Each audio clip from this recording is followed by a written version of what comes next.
Greetings. I am Dr. Graciela Caneiro Livingston, Provost at Nebraska Wesleyan University. I want to welcome you to this year's presentation of Spooky Evenings. We here at Nebraska Wesleyan are excited and proud of this event that brings together scholars, artists, authors, and filmmakers to discuss the topic of horror in its various manifestations across the arts and the humanities. Professor Juan Jose Castaño Marquez and Dr. Matthew Jarvis have been working tirelessly to bring you the best scholarship in the field of horror through this unparalleled digital humanities event. I would like to acknowledge the generous support from the Nebraska Arts Council, Humanities Nebraska, and the Nebraska Cultural Endowment that helps make quality programming like Spooky Evenings possible. Again, welcome and enjoy this presentation of Spooky Evenings.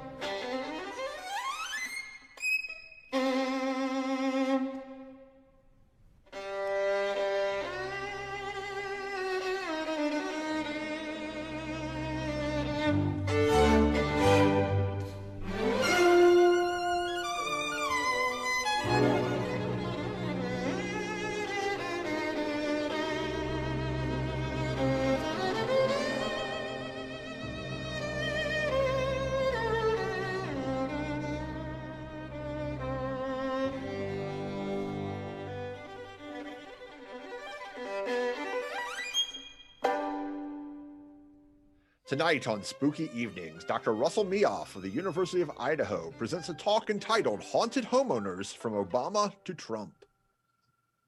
And we're live. Welcome back, ladies and gentlemen, and welcome to our guest tonight, Dr. Russell Meeuf. Welcome, sir. Glad to be here. Glad to have you here. I was thinking we had Karen Renner on, and she talked about the children of the corn, and I thought we could have done a whole agricultural theme thing and had you talk about potatoes in some non sequitur sort of way. Yeah, I should really look for those interdisciplinary research grants with the College of Agriculture on horror and agriculture. That'd be a fun project. There's probably something there to be mined because the STEM fields get grants to do everything. Mm-hmm. Yeah, absolutely. I think the people over here, we just built a new potato seed germ lab, and so I think they could probably use some extra attention with a nice public facing grant about horror and potatoes. Yeah, I'm sure that's exactly what they want, like the attack of the killer potatoes. My graduate school library was the model for the lab in Attack of the Killer Tomatoes. Oh, wow. It's a famous space then. So well, it's also the prison, the Mind Prison in Inception. It's the same building. Okay. All right. Very nice. Very nice. Yeah. I don't know that we have very many famous spaces, cinematic spaces on our campus here, but it's still lovely anyway. I've been to Idaho. I've not been to the university thereof, however. Yeah, a few people have. We're a little bit off the beaten path here. It's a lovely residential campus, but we're not close to anything. So. So you're giving us a talk tonight called Haunted Homeowners from Obama to Trump, which may or most definitely is associated with your book that's coming out very soon. Yeah, absolutely. So this is going to be kind of, I'll talk about this in a sec. Yeah, this will be about my, a little bit about a book coming out in April here. And I'm excited to kind of talk about this one little sliver of the book that looks at haunted house films and kind of the racial politics of haunted house films. So I'm going to invite you to share your screen and to begin at your leisure.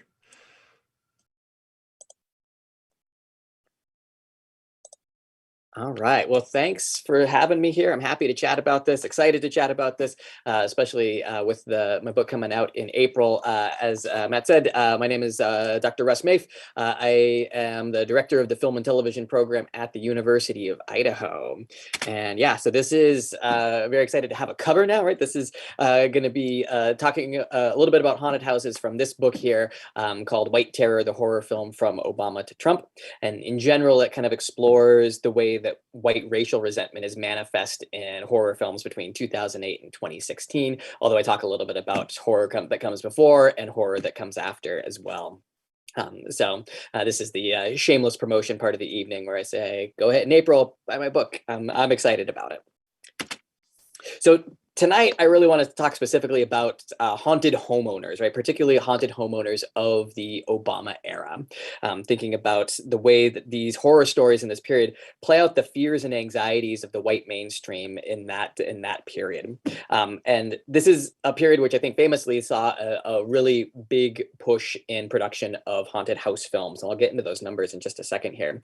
And so I think it's a really interesting correlation to see this kind of wave of haunted house films sweeping through US theaters at the same time that we see white racial resentment on the rise, as documented in a lot of kind of a public opinion surveys. I think Michael Tesler's book, Post-Racial or Most Racial, really documents well this kind of rise and swelling of racial resentment.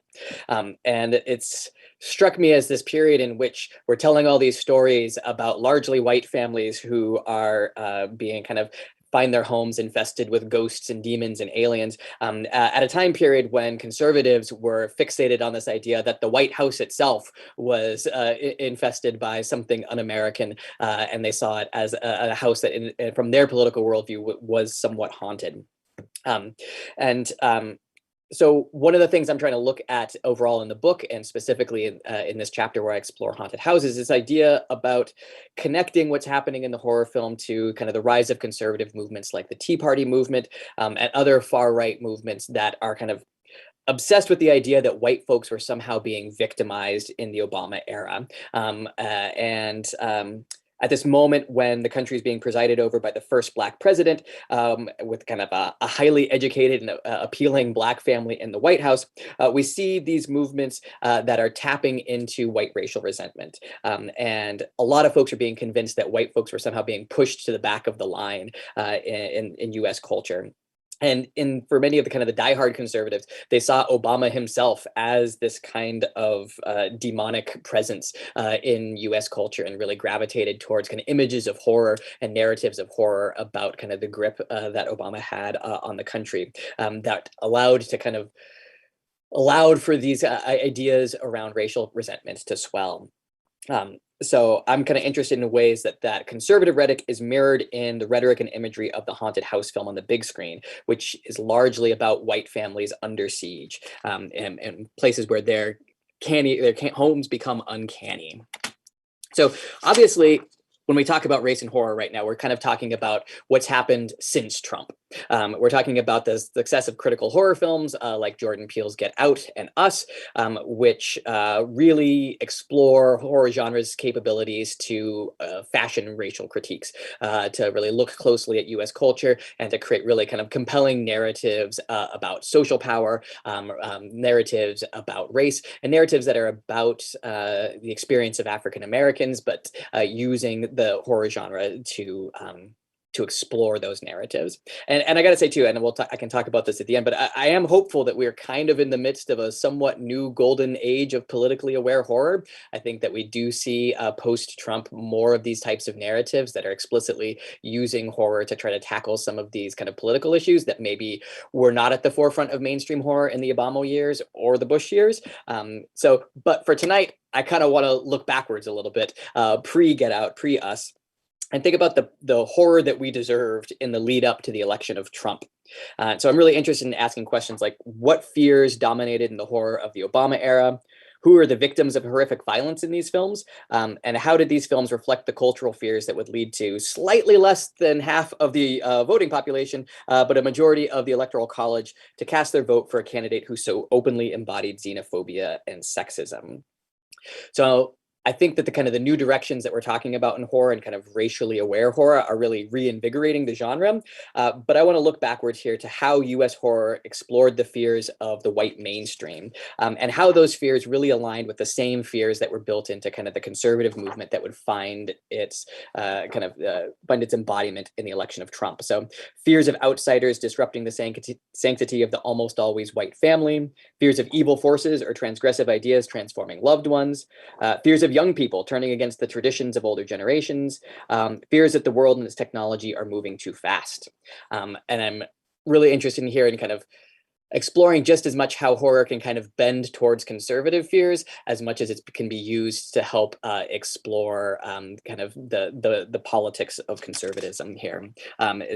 We kind of are talking about horror as a kind of a liberal, more progressive critique of power, but we should recognize that mainstream horror doesn't always function in that same way.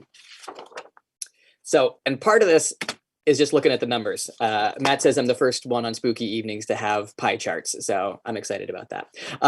So I'm really interested in the fact that storytelling, as a storytelling tradition for kind of in US horror, if we're talking about US produced horror films, it has been a fairly white tradition. And so a little bit about my methodology here. So to write my book, I wanted to create a representative sample so that way when I'm looking at narrative patterns and looking at which cycles are kind of more dominant and less dominant, I kind of have a good foundation and baseline for that. So I developed a methodology to help try to figure out what movies I wanted to look at, and I ended up settling on 147 mainstream US horror films that were released between 2008 and 2016. And I got there by focusing on movies first that had to be US in some way, right? So they had to have at least one US based production company. So there are co-productions in here, but they had to be US based. Because of the time period I'm looking at theatrically released horror films. I think this methodology doesn't necessarily work very well for our pre-contemporary moment but for this moment, I think it worked pretty well. And films that made at least $1 million in theatrical release, which when you say it like that sounds like a lot of money, but is actually a pretty low bar for most theatrically released films. And then the sticking point here is also films that were tagged as horror in the genre coding of the IMDb, which is problematic. There's no way of getting around it, right? IMDb genre coding is not awesome, but it's approximate. And I think it's an approximation that allowed me to get what I felt was a good representative sample of what mainstream US horror storytelling was on screen between 2008 and 2016. And so while it certainly misses a lot, or maybe includes things that aren't necessarily part of this tradition, it allowed me, I think, to create that representative sample. And so one of the first things I did was to look at kind of the racial dynamics of this group of 147. So of those films, I think a respectable 61%, which is about 41%, featured people of color in significant roles in the films, which sounds great, except for, you notice that only 11 of those films featured people of color in roles as central characters rather than as side characters. And that represents only 7.4% of the films in that 147. And so it seems pretty clear that the long-standing trope of the ethnic side character who gets killed off in the film is still alive and well in Obama-set horror, in the horror of the Obama era. But we can winnow that down a little bit further and note that of those 11 films that had central characters who were people of color, 3 of those were parodies of horror filmmaking. So that's Meet the Blacks, the 2016 film, Tyler Perry's Boo, A Medea Halloween, and then the US New Zealand co-production What We Do in the Shadows, which I love, but is not necessarily kind of indicative of kind of the mainstream of US horror storytelling. Another 3 of the films featured mixed race or Latinx actors known for playing kind of white or ambiguously ethnic roles. So that's Jay Hernandez in Quarantine from 2008, Jessica Alba in The Eye, also from 2008, and Jesse Williams in The Cabin in the Woods in 2012. So if we pull those narratives out, that really, in terms of these 147 films, leaves really only 5 serious horror films that clearly center on people of color and engage with their race or ethnicity as part of the narrative rather than kind of pushing it away. So when we're looking at mainstream horror storytelling in this period, we're looking at a pretty white storytelling tradition. And I wanted to say too, before we move on, right, this isn't to ignore the kind of the innovations and hard work that a lot of people of color in Hollywood have made in horror storytelling, and recognizing that horror obviously has a kind of a long and rich history, both with filmmakers of color and with audiences of color who have kind of gravitated towards horror films. And I don't want to diminish that in any sense, but I do think it's worth noting kind of both historically and in this fairly recent historical period, the kind of the core whiteness of these kind of mainstream horror storytelling. And just to note the ways that a lot of that kind of the really dynamic and innovative horror storytelling often gets pushed to the margins, right? Doesn't get theatrical release, goes straight to video on demand, and isn't necessarily being as consumed as much. And of course, this is specific to US horror. So there's obviously a lot of really dynamic and interesting global horror storytelling traditions, some of which have been talked about on Spooky Evenings, that take somewhat different approaches. And we can kind of circle back to that one. But when it comes to telling horror stories in the US, we are still primarily telling stories about terrified white people for a variety of industrial and cultural reasons. And then in the Obama era, the most popular and prominent cycle of this is the haunted house film. So by my count, the US film industry produced 32 somewhat popular theatrically released films that included haunted houses in the Obama years, which represented 21% of all the top grossing US horror between 2008 and 2016, again, using those metrics that I just talked about.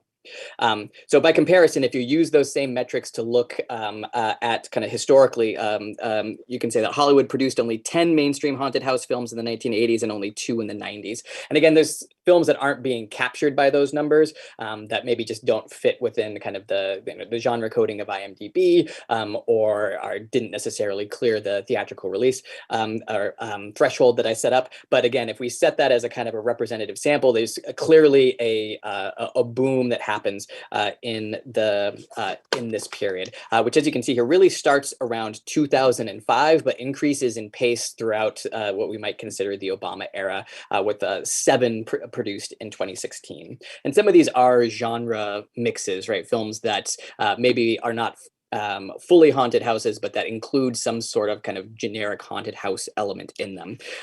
And industrially, these are obviously spurred on by the success of really profitable franchises like the Conjuring cinematic universe, the Insidious films, and the Paranormal Activity films. So their successes has helped spur imitators, but it also suggests, right, culturally, that this is a cycle of horror filmmaking that really proliferated in this time period. Now, there is a ton of really great and interesting scholarship connecting the resurgence of haunted house films to the housing crisis that helped spur the Great Recession in the mid-2000s. And it shouldn't really seem surprising that the housing crisis would lead to all these stories about haunted houses, especially stories about kind of middle-class folks whose newly purchased homes suddenly become an albatross around their neck and are suddenly dooming their family. There seems to be kind of a pretty clear cultural tack we can kind of connect between the housing crisis and all of these stories about homes that are dragging people down. So it's clear that the haunted house films are deeply tied to these recessionary fears and fears about debt. And if people are interested, I can certainly mention a number of the scholars who are working on that. And yeah, it's a great example of the ways that collective national traumas can help reinforce different types of kind of genre storytelling, right? As we see these housing crisis manifest as ghost demons and other entities that are probably not going to show up in a home inspection. So, but to see these films as only reflections of economic anxieties kind of overlooks the racial politics of the films themselves and the racial politics of the Great Recession and the housing crisis, which in and of itself helped bolster far-right claims around the economic and cultural precarity of white folks in the United States. That the Great Recession and the ways we talked about the Great Recession are deeply tied to kind of racial ideologies and racial discourses, and were key to the ways that we created this narrative of supposedly disadvantaged or precarious white folks that are kind of lashing out through forms of racial resentment.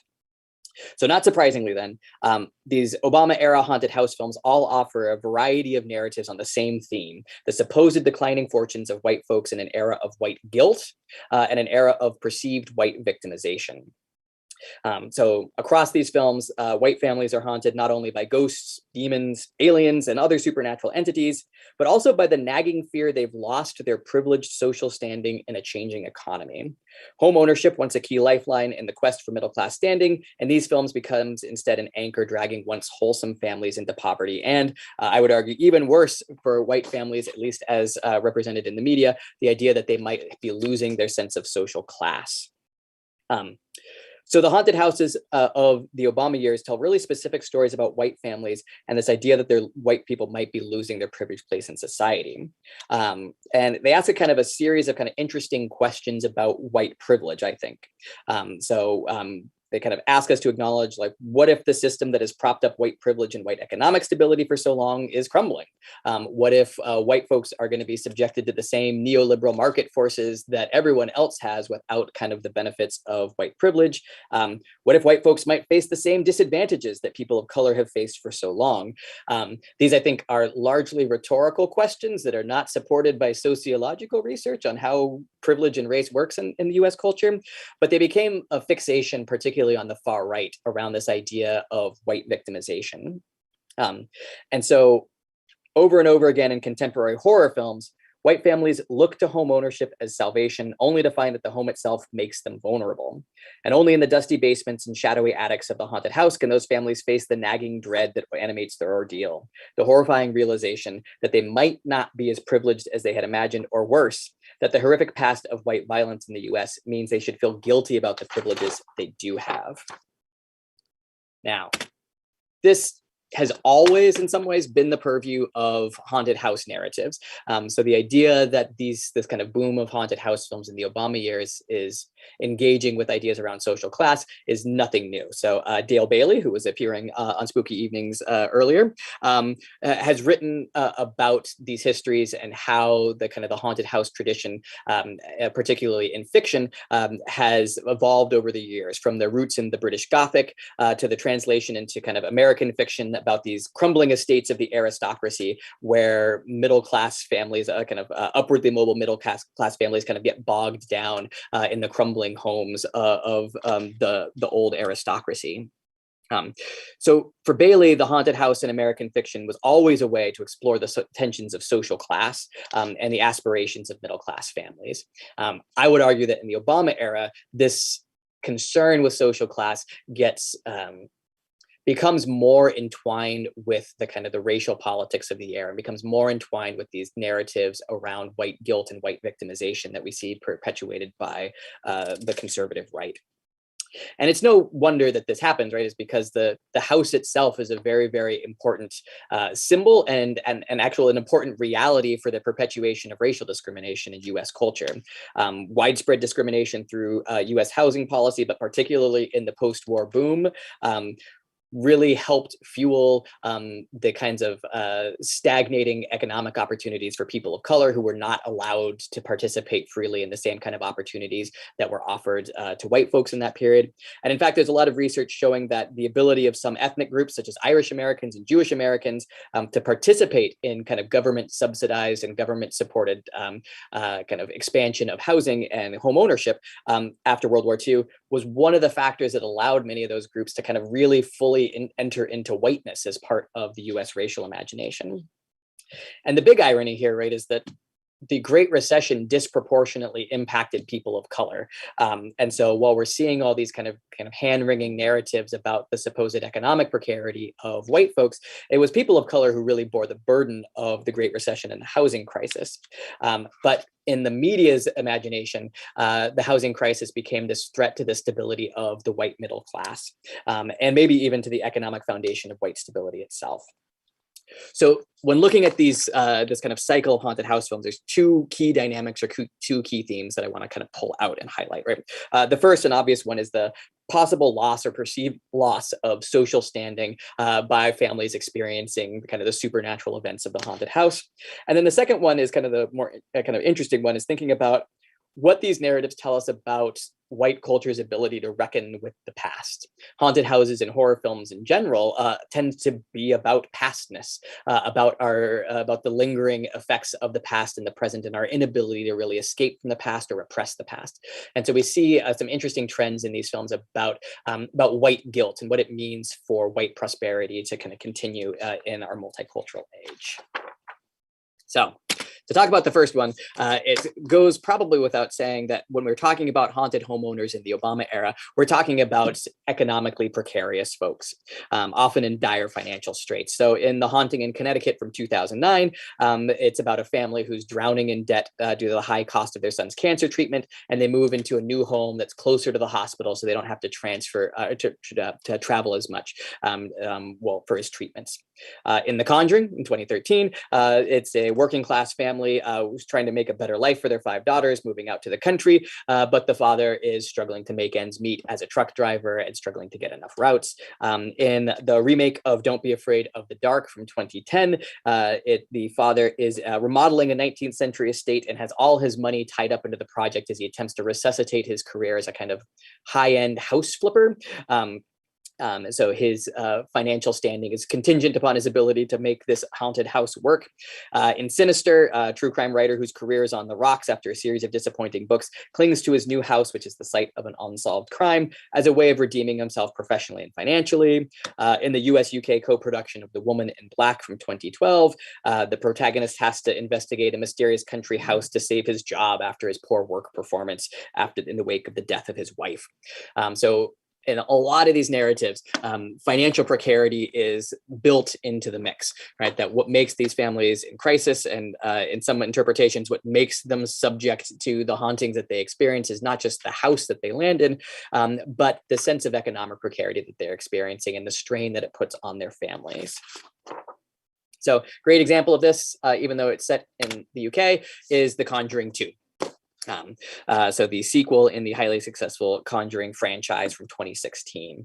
And this is one of the more popular haunted house in this period in terms of the box office it made.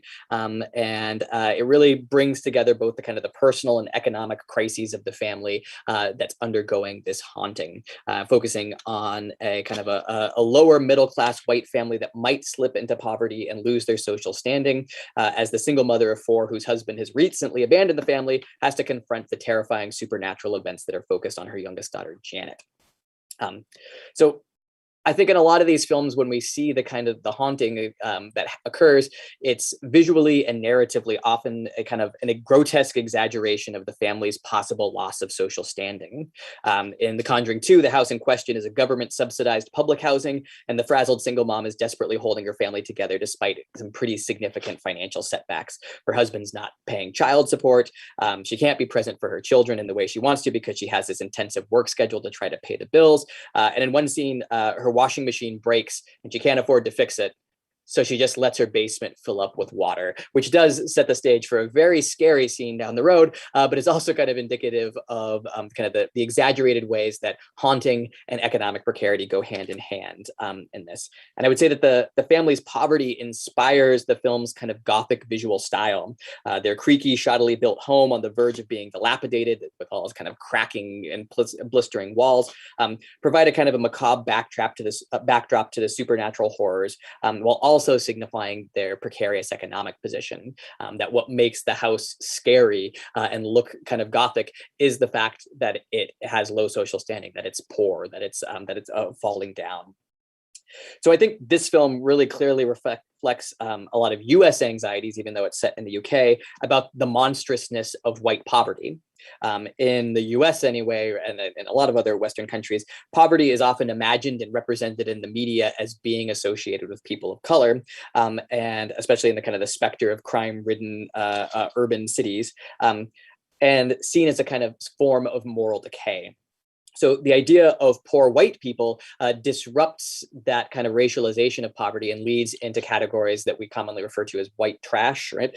Which is a way of racializing white folks who are experiencing poverty by kind of calling into question their whiteness by imagining them as kind of uncouth, lazy, messy, somehow other than kind of the white middle class bourgeois norm. So in The Conjuring 2, then, what's at stake for this family is not just their spiritual standing, but also their social standing. Can they be saved from becoming a kind of a form of monstrous white poverty? I think probably another film that really demonstrates this is the 2013 film Dark Skies, which, while it is not technically a haunted house, but rather, spoiler alert, an alien-infested house, really conforms to the same kinds of logic of the haunted house narrative, in terms of this kind of family who is undergoing this personal crisis and trauma, and finds that they are kind of under threat from these outside invaders who have somewhat supernatural capabilities and are targeting their family. Dark Skies goes out of its way to situate its haunting in the context of the Great Recession. The father in the film is an architect who's been laid off from his firm because no one's building new houses because of the recession. The mom is a real estate agent who's struggling to sell houses in the crumbling job market. The family is explicitly struggling with their finances, and at one point has to cancel their cable so that they could try to afford a security system to keep, in the hopes to keep the aliens at bay. So it really makes clear kind of the threat of downward social mobility for the family is key to and central to their experience of the housing. And in the film, they go out of their way to make sure that we understand that the alienation that the family feels is not just about being targeted by aliens, but also by their downward social mobility. The father is in particularly very sensitive to the neighbors knowing about their failing kind of financial state. He's really interested in maintaining appearances, and in several scenes is seen kind of trying to navigate his neighborhood as he's being impacted by these supernatural events, but being very clear that he's very, very sensitive to having other people having seen them as a kind of a failed family. He's embarrassed by it. And so the supernatural events are only exacerbating the embarrassment he feels about kind of his economic precarity. And of course, to get the answers that they're seeking, they have to go to the wrong side of town to a dark and cluttered apartment to speak to a conspiracy theorist they found on the internet, who tells them that they are being singled out by the Greys, the aliens who plan on abducting their children. So in other words, an online conspiracy theorist convinced a middle-class white family that their privileged position in the culture is under threat from non-white entities who've already installed themselves here and are slowly taking over, mirroring some of the kinds of right-wing rhetoric we're going to hear from Breitbart throughout this period. So, I don't need to talk about it for too long, because I want to get to some other things too, but I also wanted to give a shout out to the Poltergeist remake, which is another film that overtly ties itself to the Great Recession compared to the original film. Obviously the original Poltergeist is already deeply invested in thinking about suburbs and thinking about corporate greed and thinking about white families under siege. But in Poltergeist, the Poltergeist remake, they kind of hit you over the head with the Great Recession, a backdrop to this. The father, they're not living in the development the father's trying to sell. Rather, he's unemployed, having been laid off from the John Deere Corporation. The neighborhood they live in is falling apart and vacant because of the recession. The mall isn't open, and so there's a much more aggressive insistence that white economic precarity is tied to the kind of the horrific supernatural events that the family experiences. With Poltergeist, though, one of the interesting things is they also start grappling with that idea of the past that I was mentioning before. One of the key elements of haunted house films is the ways that they engage with these kind of past actions and behaviors, or kind of past occurrences in the house, and how those past events linger. In Poltergeist, obviously, that's the past action of the housing developer to build on top of the graveyard without removing the bodies. But we see persistently this theme of families moving into houses that have these horrific pasts that they have to reckon with. And oftentimes in this period, one of the interesting trends I found was there's a cycle of films that are thinking about kind of the horrific actions of the white families in the past who've had to do horrible things in order to maintain their social standing or maintain their place in the community.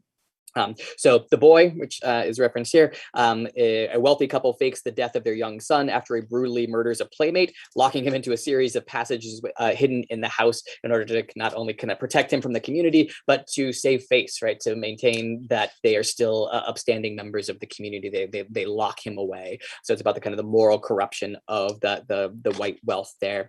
In The Woman in Black, there's a very similar narrative around a kind of a wealthy family who doesn't want the community to know about their mentally ill daughter who has a child out of wedlock, and then she, when she commits suicide after the child dies, becomes this figure haunting the village. Even though it's not technically a haunted house film, I also wanted to call out The House at the End of the Street, which has a kind of a similar narrative about wealthy or affluent white folks locking up troubled children as a way of maintaining their social standing in the community, that they're afraid that that if those children are let loose on the community, it would besmirch the family name. So I want to shout out to that. And then we also see a few kind of really similar narratives around, even if they're not wealthy white families in the past, economically struggling white families in the past who do horrible things in order to try to secure their financial stability. So The Haunting in Connecticut, right, tells a story about a poor family who exploits and abuses their psychic son's powers in order to make money, to profit off of him in order to kind of secure their standing. And that backstory is used almost identically in the film Ouija, which is about kind of a family who has an at-home psychic reading business that spirals wildly out of control. And of course, that backstory is explored in the sequel to Ouija Origins of Evil, where we get the backstory to the backstory. So that helps with that. So as all these white families in the present teeter on the edge of personal or economic ruin, they're forced to face the horrible violence that white families in the past have used to secure their own social standing. Some families confront and transcend these visions from the past, while others are dragged down by them. White poverty remains an abject and horrific threat in the haunted house film, but the family's struggle to escape also involves a sense of guilt, as homeowners make them complicit in past violence that cannot be repressed. I think a great example of this is The Disappointments Room, a haunted house film about a kind of a wealthy urban couple that moves out to the country to rehabilitate this kind of country estate after a kind of a traumatic incident in their family back in the city. And so the family is falling apart. The mother is trying to hold things together, and she has to come to terms with the past of the house that she's moved into, and finds that just in these other narratives, that past is tainted by the corruption and violence of white affluence. So in this case, she finds that the wealthy family that lived in the house 100 years ago had a sweet little daughter, but who was born with a deformity. And so they kept her locked away in the attic in order to keep their family name clear. And then one night, this stern patriarch who uses this dog to try to threaten everybody and keep them in line, bludgeons the daughter to death with a hammer, and their spirits and that trauma is still lingering in this space as the present family has to come to terms with the horrible things that previous white families have done. And so it becomes this kind of metaphor for the kind of the corruption of white affluence and the corruption of whiteness that has maintained that wealth. And it forces the families in the present to think about their own participation in that history, at least to a certain extent. In The Disappointments Room, the mother is able to address that history, learn from it, and kind of reconcile herself and kind of solve her family issues. But what's interesting about The Disappointments Room and a lot of these films in general is that while it ostensibly creates this structure for these white families to engage with the past and engage with kind of specifically horrific pasts of white violence, it also offers them an easy out, right? To acknowledge it and to be able to move by it, to transcend the violence of the past and move forward in a kind of a guilt-free way. And so this is possibly why, in this cycle anyway, when the haunted house film does look at the past, it tends to focus on some a few key patterns, right? So in The Conjuring, for example, it locates its kind of pastness in the kind of the Salem witch trials as a kind of a traumatic moment in U.S. history. The Conjuring spinoff Annabelle, even though we do get another movie eventually that provides even more backstory to the doll in the Annabelle film from 2014, the backstory is tied to a kind of a Manson-like family who commits these kind of murders. And in Ouija Origin of Evils, which I just mentioned, it ties it to kind of an escaped Nazi doctor who's kind of Mengele-like, who performs experiments in the house's basement. So there's this sense that these films are looking backwards and trying to locate these acts of horrific violence in the past that they just can't move away from. But what's most compelling when you think about American history, right? The horrific violence that has most significantly shaped modern life for the white middle classes is unarguably white violence against people of color, whether we're talking about the displacement and genocide of Native Americans, the atrocities of slavery, Jim Crow laws, and the continuing structural discrimination that shapes modern US life. This is the violent past that the US still attempts to repress and that we still don't grapple with. And so it's interesting that we have this cycle of films in this period where we're supposed to be thinking about race, that are supposed to be looking back, and yet these types of kind of violence, kind of racialized violence and these kind of core violence against people of color in America's past largely remain unrepresented in these narratives. There are other horror narratives where these come out, but in terms of mainstream production, this remains a past that continues to be repressed, right? Horror films are supposed to be about the return of the repressed, but the violence that horror filmmakers keep unrepressing is not necessarily the violence that's going to fuel some of these conversations. And obviously there are narratives like Candyman that grapple with this a little bit more overtly. But in terms of this cycle, these haunted homeowners are still dedicated to the idea that we can just look for easy scapegoats, whether we're talking about Nazis, cultists, or demons, that really obscure the violent foundations of white economic privilege rather than really engage with them. So I think in this way, the haunted homeowners of the Obama era are really bringing together two of the kind of the most resonant and interesting conversations that we have about whiteness today. Right? One is this kind of conversation about kind of the perceived idea of white victimization and the idea that that white folks are somehow victims in a multicultural age. And the other one really interesting is the kind of the foundations of white guilt, right? Trying to understand what is our relationship to the past? What is our commitment to the past? How do we think about grappling with the past and grappling with the kind of the horrific violence of US history, and trying to find horror narratives that do that. And so while I think the horror of the Trump years is attempting to kind of move in a different direction, I think the success of folks like Jordan Peele and others are creating more of these narratives. I also kind of want to ask a more provocative question about kind of the continuing persistence of narratives of white victimization, narratives of white guilt, narratives of kind of white centrality and white economic struggles, and thinking about how they tie to the kinds of experiences and worldview of the kinds of Trump supporters who undertook the insurrection on January 6th. These are also a group of people who feel like they have this insider knowledge that's based in this kind of moral polarity about demons and the world that requires constant vigilance, that they see things that the mainstream refuses to accept, and that they are the only ones who can kind of exercise a lot of the demons in the culture there. And so I think what the future holds for horror politically is going to be a really interesting kind of dynamic between these kind of commitments to more kind of racially aware, politically aware horror that's trying to explore more of that past of white violence against people of color, versus these continuing narratives that kind of about that really center whiteness and center white guilt and center kind of white victimization as the way that we engage with horror. So with that, I'm happy to answer some questions. And I'm going to stop scaring my screen so we don't have to stare at that guy's nipple all night. No worries. I'm trying to think where I want to start. The first thing in my... There's probably a lot in there. My students will tell you I talk fast and I try to squeeze in a lot of information. Well, my first note was we deserved Blumhouse.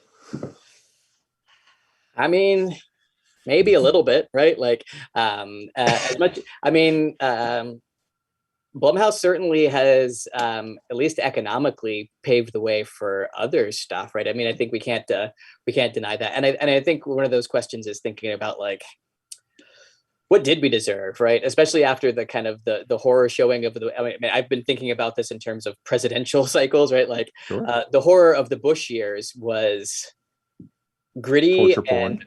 and like torture porny, and so maybe we did deserve somebody coming along and saying, let's at least get back to some classic roots. But To be fair, though, Blumhouse is built off of movies like Saw, right? That's part of Blumhouse. So yeah, it wasn't at the time, but it is now.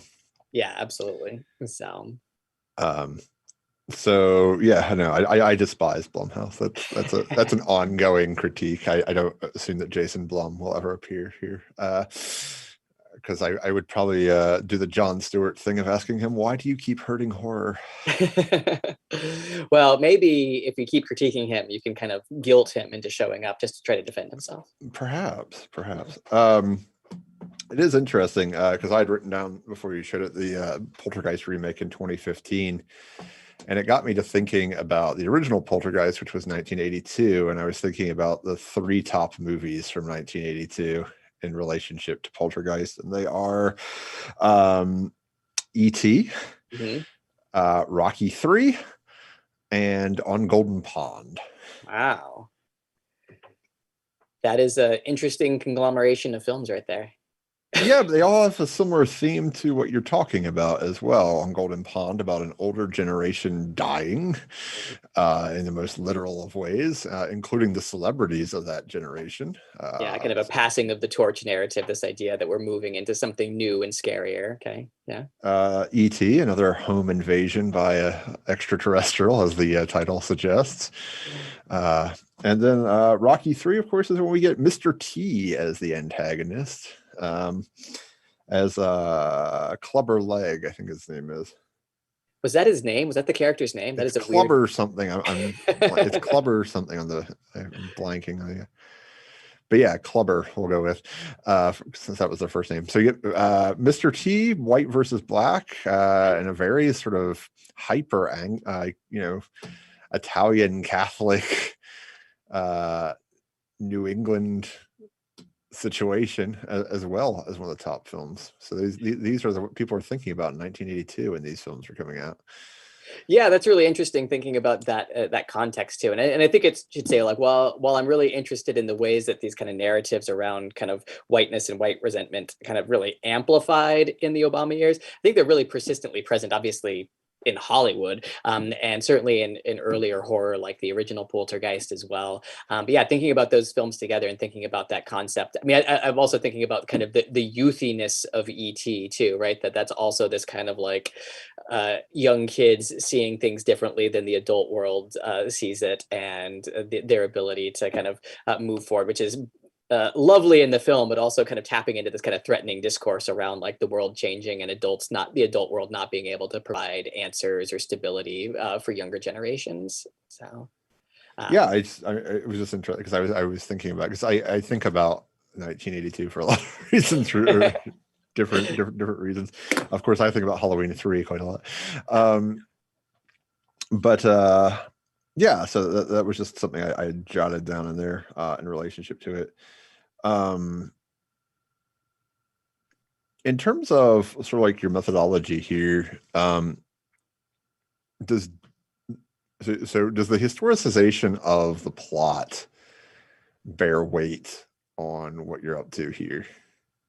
I mean, I think so. I mean, I think that's one of the core questions that I'm interested in terms of developing that methodology. And it struck me too that when I started on the project, I wasn't starting out to do something with like a kind of a methodology that might involve charts and graphs and taking different plot points and try to put them in different things. It started just with that question, right, about historicizing the group of films, right? What does it mean for horror? what kinds of stories are being told in this period when we're seeing this kind of, it's a historical period with the first Black president. We're seeing kind of these unprecedented political polarization. We're seeing kind of increased racial resentment. And then how does that manifest in that group? And so I definitely did not start with that as the assumption, but as the more I started, the more I realized I needed parameters, right, on what I was doing in terms of what I was going to watch, and how I was going to write about it. And I just kind of fell into this methodology of like, I just need to have a really big list. And what's the best way to make this big list? And so I used the methodology first to kind of comprise that list. And then as I was just watching movies and taking notes, and it just became easier and easier to be like, oh, well, I need to start historicizing these plot points. I really need to understand and seeing like, oh, this plot point is repeated here. This particular device is repeated here, and start mapping it out. And I kind of evolved into that. And then I fully bit the bullet and was like, I have to do this from 1980 to the present if I'm actually going to make any kind of claims about what's different or unique about 2008 to 2016, and really start trying to track those plot points. So a lot of it was a lot more quantitative, like content analysis than I had anticipated from the start, because I'm not necessarily a quantitative researcher. But yeah, and then thinking about that idea of kind of how you historicize those narrative turns, right? I think I ended up with about 26 different types of kind of overall narrative structures or plot devices that I was looking for and kind of in reviewing the movies. And then within those 26, trying to identify what are the kind of the most prominent ones and the ones that were kind of most unique to the Obama era, right? So even if they weren't necessarily as prominent, like I talk about home invasion films as well in my book, and there's not nearly as many home invasion films in the Obama era as there was, or compared to haunted house films, but there's a marked spike, right? At least using this methodology, which is problematic because it doesn't scoop up things like Panic Room or stuff like that. So it allowed me, I think, to try to figure out what I think are the things that are unique to the period, even if I'm not capturing everything. And so, yeah, it's that kind of that fundamental historical question about like, why do certain moments in history and culture yield certain types of narrative turns? Recognizing, of course, that there's obviously industrial factors as well here, right? But like part of the reason why haunted houses yielded, they yielded so many haunted houses is because The Conjuring and other films like Insidious makes a ton of money. Paranormal Activity makes a ton of money, and that kind of perpetuates it as well. So I don't know if that answers the question, but it was definitely I got to follow up. Don't worry. Yeah, something I'm thinking about, right, in terms of how you historicize narrative and plot devices. So. Well, quite a few of the films you mentioned tonight, and of course the Ed and Lorraine Warren Blumhouse redos, or just the Patrick Wilson, the Insidious franchise and the Ed and Lorraine, which is just bizarre because people think they're the same movies. He's a good actor, but it's like Jack Nicholson. You get Jack Nicholson. So a lot of them are situated in the 70s, right? Yeah. And so I'm curious because I don't know off the top of my head the exact dates of the Ed and Lorraine Warren cases, but I would be curious to see which ones lined up under Nixon, which ones lined under Ford, which ones lined up under Carter, and then how they translocate in history into your timeline. Mm-hmm. Yeah, that'd be interesting. I don't think I've done that work yet in terms of thinking about, I also don't know necessarily the specific dates of the Ed and Lorraine Warren cases that get then these kind of cinematic treatments, but that would be interesting to try to map that out. The turn towards this kind of nostalgic storytelling, right, kind of is certainly present, right? Obviously the Conjuring universe engages in this, and I think that's part of the pleasure, the kind of the mainstream pleasure of the Conjuring universe, right, is that sense that they are set in this different time. It's kind of got this kind of big budget kind of like production design that makes it feel like the 70s and the haircuts and that kind of stuff. I think like in terms of why they're successful, I think that's it. But yeah, there's a lot of other films that do that in this period too, right? The Ouija Origins of Evil, which I was mentioning, is also set in the 60s or 70s. And it does raise these kind of questions about why look to that particular time period as a way of kind of mediating or discussing kind of what's going on now. And I think obviously there are some strong correlations. In my chapter on exorcisms, I talk a lot about kind of the same kinds of cultural anxieties that fueled stuff like The Exorcist and The Omen, around kind of generational conflict, around kind of growing mistrust of science and scientific institutions, kind of growing mistrust of religious institutions, that those are all pretty line up in really parallel ways with what we're experiencing today. So it kind of makes sense that you'd go back to those kind of countercultural moments as a kind of a historical, analogy. Plus, right, we just love nostalgia, right? Like anytime we can get somebody in, some 1970s clothing, we think it looks cool. Yeah. So one of the other things too, in terms of this this thesis too, sticking in the 70s for a minute, is one of the presidential would-be assassins that nobody ever talks about, which is Sam Bick. Okay. Sam Bick, who was arrested wearing a Santa suit and had recorded endless tapes, ironically, to Richard Nixon and wanted to drop a plane on the White House, seemingly because he couldn't get a Burger King cheeseburger that was hot. That's fair. I mean, come on, we've all had our problems with fast food. Yeah, I mean that's the plot of Falling Down, right? One bad day. Amongst other problems, right? There's traffic involved as well, but yeah, there is traffic. I believe in Falling Down, it was specifically that he missed the breakfast menu. He did by 5 minutes. But yeah, I mean that's a Sam Bick kind of moment as well, right? And so there was this sort of strange zeitgeist because he views himself as talking directly to Nixon and being very like peer with Nixon, and he voted for Nixon, as he says, twice. As he says, my sacred American trust here on election day. Yeah, no, absolutely. I mean, I think there's a lot of parallels between kind of the moment we're in right now and the 60s and 70s politically. I mean, I know the parallels between the 2016 election and the 1968 election, I think were really kind of interesting, and thinking about the role of kind of counterculture protests, the role of kind of young activists in trying to influence kind of presidential elections and kind of make changes at those levels. That the ennui of it all as well, right? I think we were living in a kind of a similar moment. And so, yeah, I mean, I do think one of the things I would love to do is to kind of continue this project backwards looking, right? And thinking about, how that maps out in the Nixon era, how that maps out in kind of these other presidential eras, which is maybe the next book. Bernadette Calafell and I were talking about a very similar question here in her talk, and a point I sort of came up with during that was that the face historically and in sort of the pantheon of American horror is actually the horror itself is actually rural, suburban, and very white and male. Yeah. Yes, I mean, I agree entirely, right? And the suburban, I think, is a more recent one, at least recent in terms of like 80s, 90s recent. I mean, I'm thinking broadly historical, like compared to like Gothic Well, fiction. I mean, Halloween, right? 78, Halloween, much whiter than Michael Myers' face. Yeah. Yeah, no, absolutely. And I think for me, one of the things, and I kind of talk about this in my conclusion, is that, I need to do more research in terms of cross-cultural horror, because I have like international horror that I like, but I don't know that I've actually really studied international horror with the same kind of rigor. But one of the things that strike me, that whether we're talking about kind of Western Gothic literature, whether we're talking about horror storytelling, is that oftentimes these are narratives that are about people who have a certain amount of privilege, but not enough that they feel really secure in it. Okay? So we don't really tell a ton of horror stories from the actually precarious, from the perspective of the actually precarious.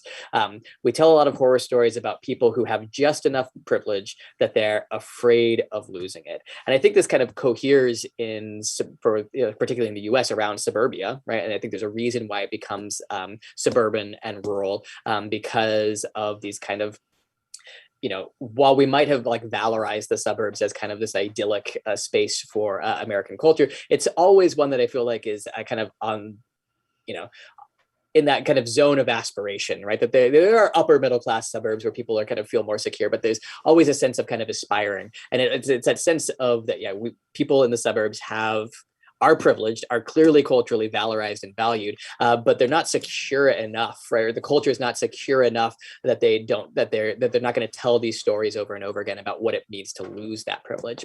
And I think in terms of the horror of the Trump era, what's most interesting, if you look at movies like Get Out, if you look at movies like Us, the real question there is about what does it mean for people of color who have been wrapped into a certain level of privilege and affluence, and what does it mean for them in that position, and how might they lose it, right? Get Out is about a very upwardly mobile and kind of hip, kind of almost affluent, a photographer who has to grapple with what that means to be in these kind of white spaces of affluence. Us is about an upwardly mobile, college-educated Black family, but that grappling with the idea of what does it mean to leave behind these doppelgangers who have done all the suffering while they are hanging out with white people on their yacht. The Blumhouse or the Conjuring cinematic universe, Curse of La Llorona, not the Guatemalan film, but the Conjuring La Llorona film, is about a suburban middle class mixed race Latinx family whose father dies, who is thinking about what it means for them to be part of the white middle classes.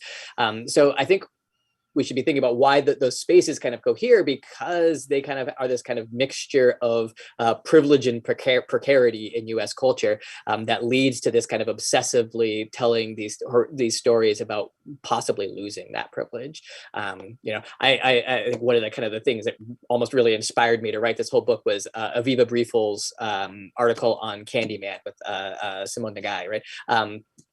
Where they talk about the kind of the class politics of the slasher film as a way to start understanding Candyman, and that idea that like, in something like The Nightmare on Elm Street, we're automatically aligned with these privileged suburban teenagers who are worried about kind of entering into the adult world, and automatically disaligned with the poor working class janitor figure who was the subject of this kind of like, vigilante violence at the hand of these parents. Not saying Freddy Krueger's not a horrible person, but like there's a really interesting class dynamic that they're drawing out there. Same thing with like the camp counselors in Friday the 13th, that we kind of navigating towards this kind of privileging of these kind of like suburban white teenagers at the expense of these working class figures who are kind of automatically relegated to these like monstrous figures who are just going to try to threaten the precarity and safety of these privileged teenagers who just want to have some sex and smoke some pot and do their thing.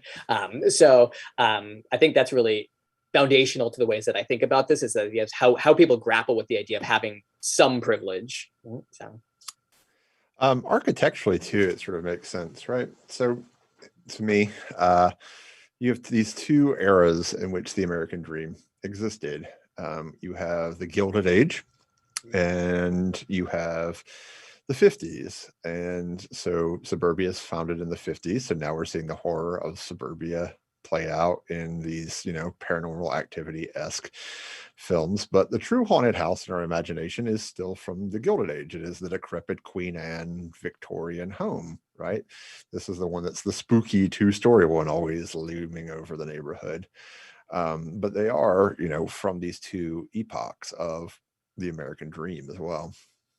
Yeah, absolutely. And I think the architecture in a lot of these movies is really interesting in terms of, we do see a kind of a shift. There are some of those kind of 19th century estates in some of these films, like in The Disappointments Room, in the remake of Don't Be Afraid of the Dark, and that kind of stuff. But there's some really interesting haunted or decrepit spaces in a lot of these places, right, that are really invested in this idea of what it means for suburbs to become more to become more like, I really love the dilapidated cabin in Mama, where the girls are kind of raised, and it's this very like 1950s modernist aesthetic cabin by the lake. It's not like this kind of gothic, but it's fallen into disrepair, right? That it's become. I'm still surprised. They need to make the Mama prequel that's about that house, right? Like, it's a great space, right? That deals with how Mama got there. Right? Like, well, Mama might be a figure in the movie that comes from kind of like the late 1800s or early 1900s. The house itself that she occupies in that is this very kind of sleek looking, interesting, modernist lakeside cabin, but that's fallen in disrepair. Same thing in in Dark Skies, there's this kind of persistent space where the mom, who's a realtor, is trying to sell this really kind of tacky suburban house that's got wood paneling and kind of shag carpet. No one wants to buy it, but that's where her son hangs out because he knows no one's there, so he can smoke pot with his friends. And it's a really interesting usage there, that it becomes this kind of like visual suggestion of what's going to happen. They live in the very Pottery Barn McMansion house that signals to the world that they have made it. But like one of their fears is they might have to live in a house with wood paneling, right? It's kind of 60s version. And then I think like the use of kind of the Detroit suburbs in Don't Breathe is kind of that similar kind of like dealing with kind of the dilapidated suburban space. And then It Follows, just like I think I write about, and I don't think I'm the only one who writes about this, right? That the ways that they do a lot of anachronisms in It Follows, right? In terms of the kind of representation of that suburban space, which you can read as these homages to classic slashers, like the homages to Halloween and stuff. But you can also read as just as like as an allusion to economic stagnation, right? That like, this neighborhood has not evolved since the 1970s. It has not grown. There's not been investment in the neighborhood. So I think that those suburban spaces are really, really fascinating. So of all these years, what's the prime year for you in your study? I have my answer, but I'm curious what yours is. You're thinking between 2008 and 2016, the prime year. Oh man, see, now I feel like I need to open up my spreadsheets to look at it. I mean, I think the year that provided, I think, the most interesting stuff for me to write about is 2013, which I think was Dark Skies. Now I got to look at I think it was Insidious 2013, or was, I'm trying to look, now I've got to pull. If you give me a second, I will pull up my list, right? Because I do have like a giant Excel spreadsheet breaking down the different years and stuff.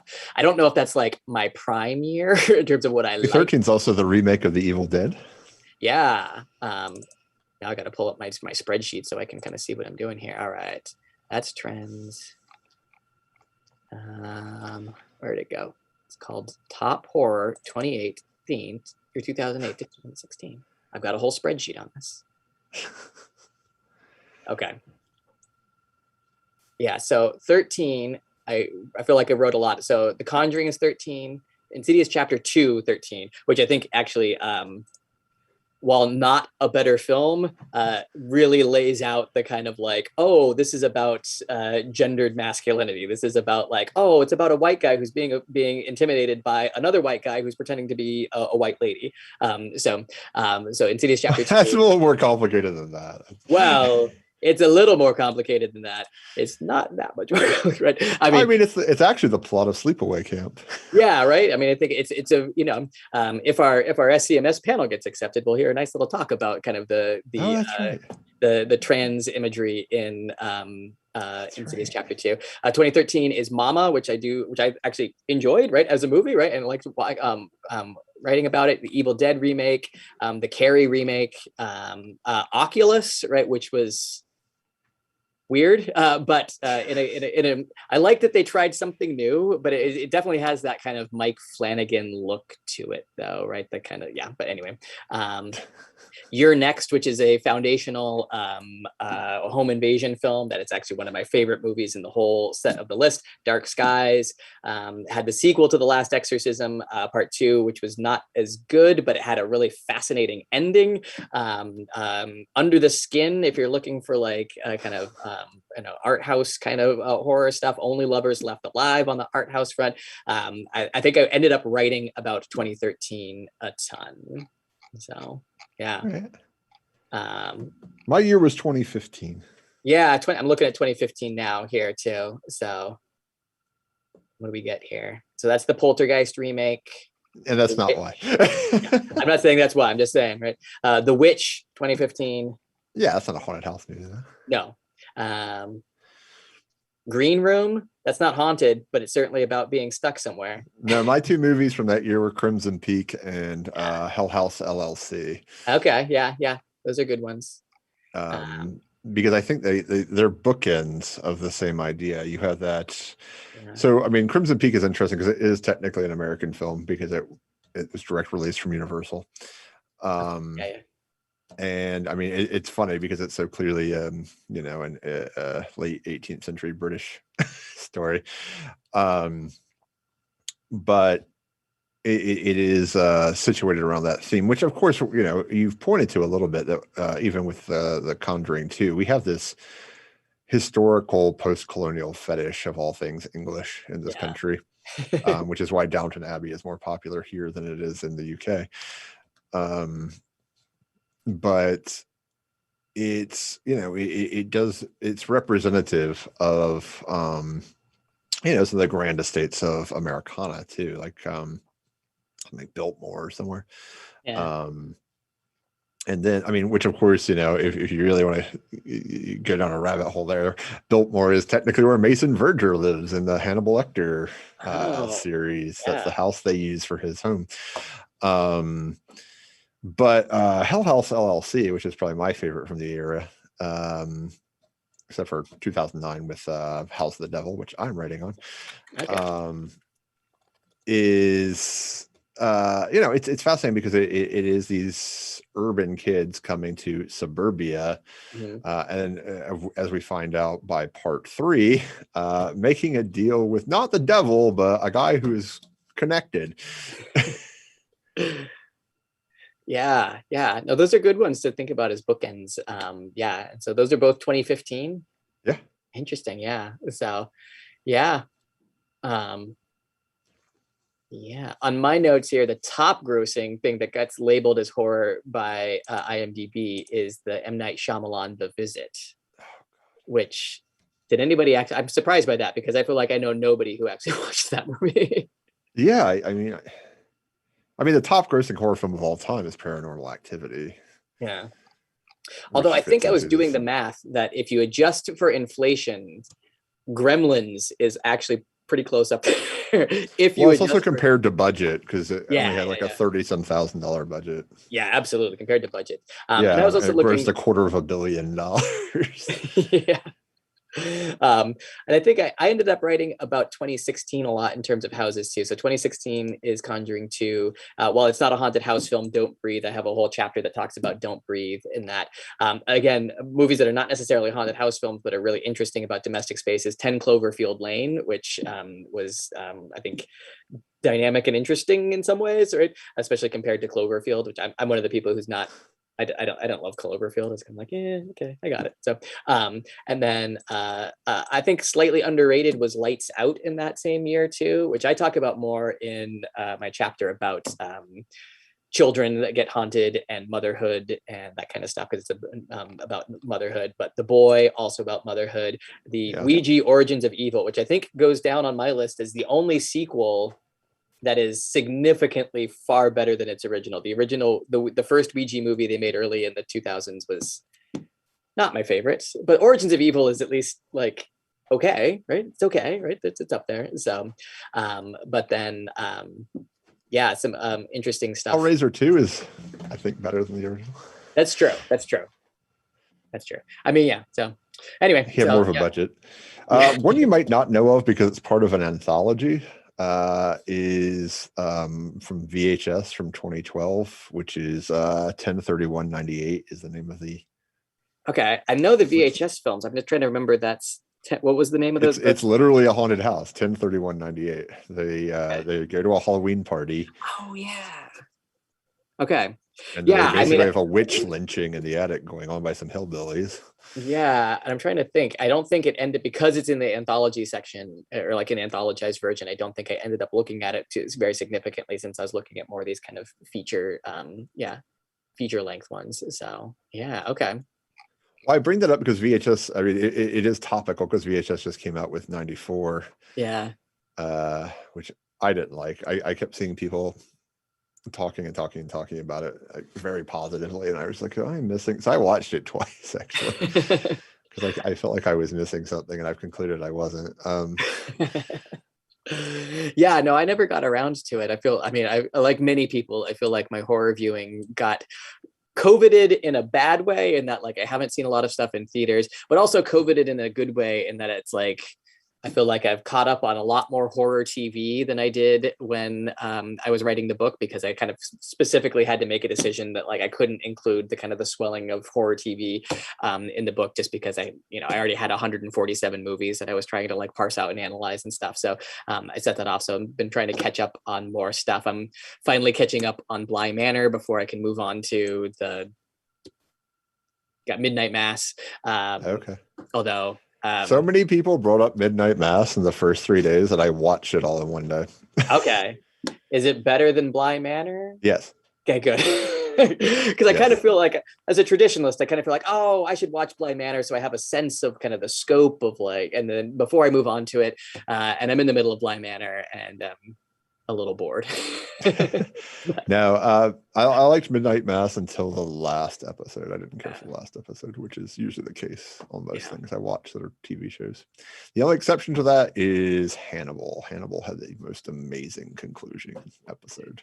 Okay, well, I started Hannibal, but like with a lot of people, I'm constantly juggling TV shows, and so I will make a note to finish Hannibal. Season 3 of Hannibal is actually the best season of Hannibal.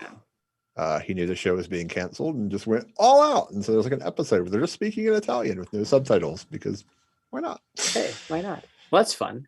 Yeah. Yeah, it becomes like an art where it's like season 3 of Twin Peaks, right? It's an art piece. It's not it's not meant for popular consumption. It's actually rebelling against popular consumption. Yeah. Well, and that's one of the things that I need to do more in my horror viewing. Like, I feel like the thing that has driven a lot of my horror viewing to watch this book is stuff like mainstream popularity. And while I feel like that's good methodologically for me, because I'm really interested in this concept of like what kind of mainstream horror in the US might look like, it also means that I have been watching a lot of stuff that's not that great, but is interesting. That's the curse of horror studies, man. yeah. But there's a lot of like stuff that's not that great in really fun ways. Whereas like, I'm just looking at my list here, Legion from 2010 about the, like, that's not great in a not fun way, I don't think. So, no, I mean, I have to watch all of it, so I feel you, because I never know what people are going to bring up, and I feel I don't like to not know things. So yeah, absolutely. So but yeah, no, there's tons of. I was texting Burnett Calafell and Kendall Phillips one night. I was like, "How much bad horror do you all watch?" Because I feel like I watch a lot of bad horror. Yeah, I mean, in some ways, that's film studies in general, right? Particularly for people who are interested in stuff that's kind of, unless you're one of these auteur study people who's like, well, I've devoted my life to these great filmmakers. Just Bergman and nothing else. Yeah, right. Then the rest of us are constantly like pulling together, like, well, this isn't the greatest film, but this is really interesting for this thing I want to study. And so I think that's part of being a film scholar, is devoting yourself to, we were talking earlier about, I wrote that my first book was about John Wayne, and that he made a lot of great movies, and he just made a lot of movies in general. And there's a period in the mid 1950s where he's making a lot of weird stuff, and I'm watching it all. So that was grad school. I had to watch all of Cecil B. DeMille's films one year. Yeah, and I just words can't describe what that was like, because they're long. They're like 4 hours long. Yeah, epic in scope. Yeah, and just like, all right, I'm glad these 3 verses of the Bible deserved 4 hours of cinema. Yeah. So yeah, and then it's funny because like you talk to students about Citizen Kane, and like, I don't see why it's so great. It's like, well, let me tell you what, watch all of Cecil B. DeMille's work, and then watch Citizen Kane, and you're like. Yeah, absolutely. Right. Especially, I feel that way with some of like the John Wayne stuff. Like, I show them stuff where it's like movies that I'm like, oh, I'll show them Red River, and I'm like, oh, this is actually really good. And the students are like, man, it's a Western and stuff. And I'm like, yeah, but watch the 100 movies he made between 1930 and 1939 that like had zero budget, and he's just the same character punching somebody in the face. And you'll be like, oh yeah, Red River is a step up. So, yeah. We got a lot of friends too at Vinegar Syndrome and Arrow Video, so a lot of cult movies come our way too, in terms of horror movies that no one has ever seen. Yeah. Well, I think that's the fun parts too sometimes, right? Is that like, and I think the stuff that I was missing in doing this project is that I feel like I really want to get into some more of the stuff on the fringes rather than focus so much on what's popular. But for the argument I'm making, I really wanted to focus on what's popular. Sure. I mean, I guess I'd throw out the other Ty West movie, The Innkeepers, into the pot from 2011. Innkeepers. Yeah, so it definitely didn't make my list. I think probably because of its release. Let's see here. I've been thinking about Ty West lately because I need to finish getting something together for Liverpool. All right. Yeah. So I'm thinking it didn't. Yeah. There's always the question I like, why wasn't this on my list? And I think it's partly just because of the box office. Yeah. That could be. His career was in a downward trajectory at that point. His domestic box office, according to IMDb, is 78,000 Innkeepers. So I didn't say it was a great film. No. I'm just wondering methodologically. Sometimes I'm kind of always curious about like why things didn't end up on the list. And I have no problem with the movie that only made 78,000. Sometimes those are really great movies. So, but yeah. So yeah, this is what I'm talking about, right? Is that I really feel like I'm missing some stuff that I want to get, that I intellectually want to get to, even if they're not going to be part of this book. So. No, I got you. As I say, I'm mostly from your time period here thinking about The House of the Devil from 2009. Yeah. For a lot of different reasons. Yeah, absolutely. Yeah. Sorry. Yeah, thinking about, as you know from my paper proposal, I'm all into Pizza and the Devil. So yeah. No, I'm keeping my fingers crossed that we get accepted for that, because I'm really hoping to get a good horror conversation and maybe even travel to a conference if COVID allows, which I will see. Fingers crossed. I've been missing kind of, I feel like the virtual conferences in some ways are really good at connecting people and really, I think you get better attendance at some of the panels, but it would be nice to get to actually see people and have some academic conversations too. Yeah. Well, I'd like to thank you for this academic conversation. And I'd like to thank everybody for tuning in and invite you to take the survey that Juan is dropping into the various chats right now. I invite you to tune in tomorrow night for Kelly Hayes and her talk. And remind you, as always, to stay spooky.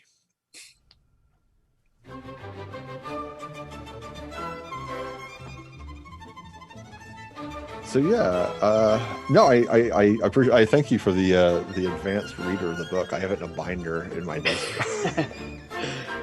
Yeah, I mean, I was just happy to see the page proofs and stuff. I know with the book process, it's always nice when you get to see the various manifestations of it and get reassurances that yes, this is a thing that's going to happen. It's going to come out and everything. So, and Indiana's been great to work with, and they're gonna put it in their trade books section to help try to see if we can't actually market it as a trade book and see if we can't sell some copies, which academic books are not really known for selling a ton of copies, but hey, hopefully it goes. That's the plan. That's the plan anyway. So, but yeah, they've been great to work with. I'm excited for it. It's got I like the cover design, and so yeah, I'm excited. I was moderately hoping perhaps mine would be pitched that way since it was pop cultural. But... Yeah, I mean, this is my third book, and I felt that I tried to pitch this for the first two, hey, this is about a topic that people might be interested in stuff, and the presses are no.